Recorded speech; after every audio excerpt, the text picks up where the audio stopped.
कचऱ्याच्या डंपिंगवरनं आता राजकारण देखील होताना पाहायला मिळतंय. जे आपलं बाळकूम खाडी या खाडीलगत विसर्जन घाटावरती टेम्पररी कचरा टाकला जातो, मात्र स्थानिकांनी तिथे विरोध दर्शवला.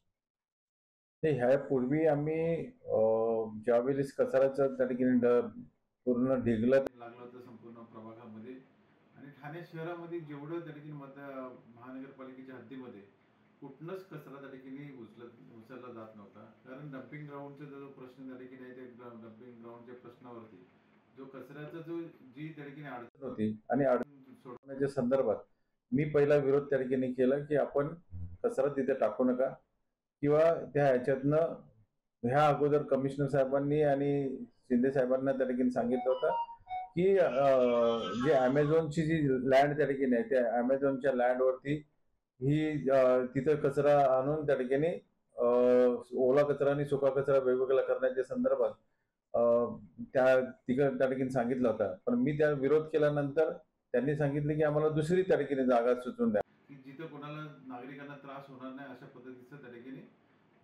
जागा त्या ठिकाणी उपलब्ध करून द्या. त्यांनी जी सुचवलेली जागा होती त्या जागेवरती जो विसर्जन घाट आहे त्या विसर्जन घाटावरती प्रत्येक वेळी जर आपण बघितलं तर गणपती आणि नवरात्री उत्सवाच्या माध्यमातूनच त्या ठिकाणी विसर्जन आणि लोक तिथे जातात. त्याच्यातनं ह्या बघितलं तर तुम्हीही बघितलेलं असेल की बाटल्या दारूच्या बाटल्या तिथे किती पडल्या जातात, किती पार्ट्या त्या ठिकाणी केल्या जातात आणि ह्या सर्व गोष्टी त्या ठिकाणी जर बघितलं तर तो दारूचा हड्डा त्या ठिकाणी झालेला आहे.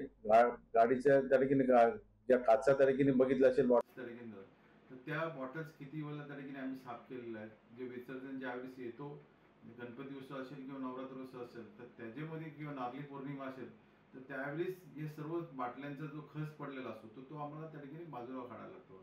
ही गोष्ट त्या ठिकाणी आहे आणि ही टेम्पररी आम्हाला सांगितलं की टेम्पररी ह्या आम्हाला तो कचरा टाकण्याच्या संदर्भात जे सकाळी टाकून आम्ही दुपारच्या नंतर ताबडतोब 3 वाजता उचलला जातो. तिथं कचऱ्याचा ढिगला त्या ठिकाणी लागत नाही किंवा सुगंध त्या ठिकाणी ह्या सर्व गोष्टी त्या ठिकाणी वास किंवा बाकीच्या गोष्टी त्या ठिकाणी त्रास होत नाही नागरिकांना.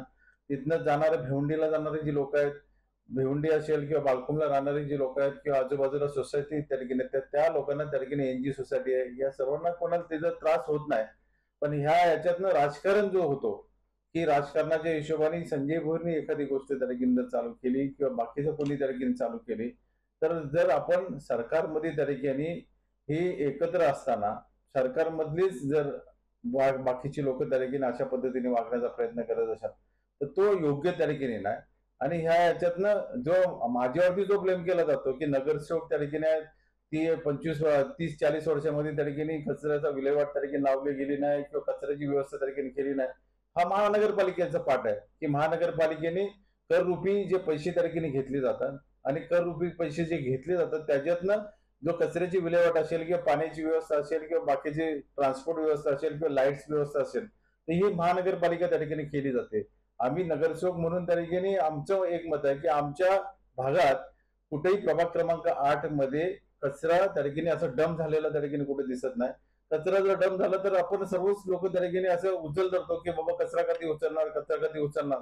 तर ह्या सर्व गोष्टी ज्या होतात आणि याच्यातनं ज्या गोष्टी जो ब्लेम केला जातो मी तर सांगतो की माझं नाव घेऊन त्या ठिकाणी स्पष्ट सांगावं की याच्यातनं हातगाडीवाल्यांच्याकडनं पैसे घेतले जातात किंवा बिल्डर लोकांच्याकडनं पैसे घेतले जातात आणि आमचा कार्यक्रम मी साईबाबाचा जो कार्यक्रम आम्ही करतो कोणाच्या घरातनं पैसे त्या ठिकाणी काढून कोणाला धमकी देऊन त्या ठिकाणी पैसे घेतले जात नाही.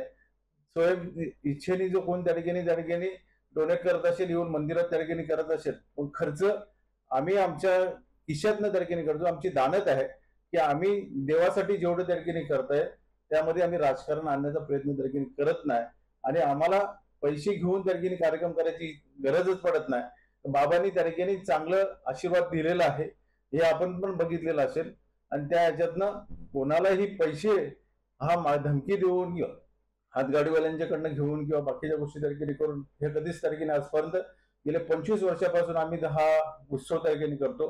या 25 वर्षाच्या उत्सवामध्ये आम्हाला कधीच त्या ठिकाणी गालबोट लावून त्या ठिकाणी आजपर्यंत आम्ही घेतलेला नाही आणि ह्या पुढेही त्या ठिकाणी घेणार नाही. मी तर स्पष्ट सांगेन की ह्यांची घरं त्या ठिकाणी आहेत ना हे भाजीवाल्यांचे हप्ते घेऊन किंवा फ्रूटवाल्यांचे हप्ते घेऊन हे त्यांचे घरं चालतात, आमची घरं त्या ठिकाणी चालत नाही.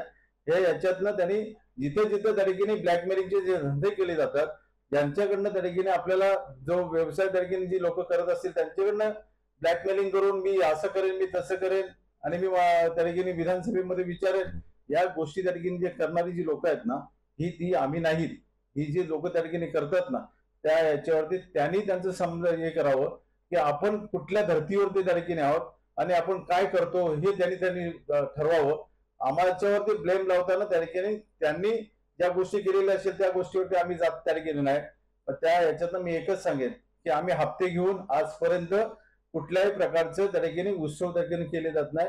आम्हाला आमची दानत आहे आणि आम्ही आमच्या सो खर्चाने त्या ठिकाणी आमचे कार्यक्रम करू शकतो. आम्ही दुसऱ्याच्या पैशावरती त्या ठिकाणी कार्यक्रम करत नाही.